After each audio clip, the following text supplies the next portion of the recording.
which is the correct order of decreasing acid strength for these species? Going from most acidic to least acidic. So how do we determine the strength of an acid? Way to do it is look at the stability of its conjugate base, right? Basic acid, right, is going to, not basic acid like it's basic, but basic rule for an acid is it's going to donate a proton, okay? And so the more stable this guy is, the less likely it's going to go back here, and the more likely, right, this guy is going to drop this off, and our equilibrium will lie on this side of the equation, okay? So let's look at the stability of the conjugate base to determine the order of these acids, right? So let's deprotonate all these guys. Base comes in and a proton is donated, right? That was the wrong way. So here, let's see, this guy here, this guy here, this guy, right? Just one of those H's, right? So let's draw our conjugate bases, right? So here's one over here. So after deprotonation, we just have acetone, right? And acetone is definitely a very stable molecule, right? Acetone's not much of a base, right? It's not too likely to pick up a proton. Acetone, very effective for, right, cleaning things in the organic lab, all that. Okay, so let's see. This is number 2. Let's look at what this guy ends up as. Just a alcohol, right? 2-propanol, I should say. Right, is what we end up with. CH3.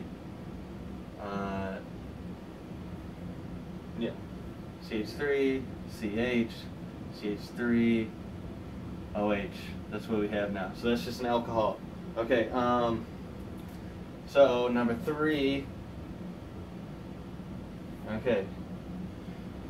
Number 3, we get 2-propamine. So CH3, CH, CH3.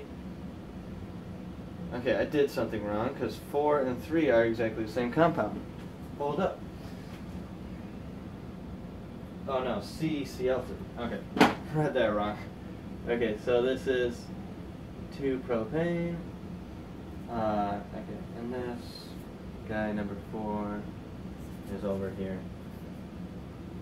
So in the end, I know, right, first thing you want to look at is stability of the conjugate base.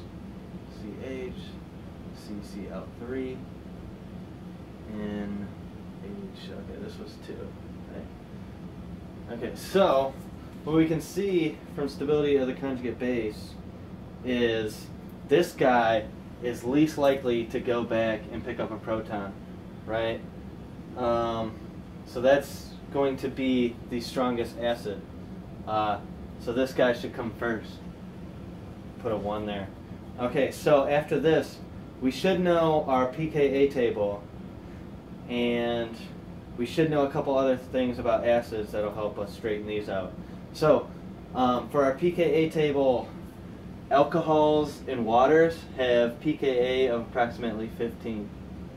Okay? Protonated alcohols up here have pKa's less than 0.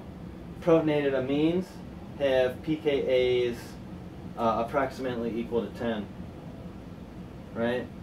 Another one to remember, carboxylic acids have pKa's approximately 5.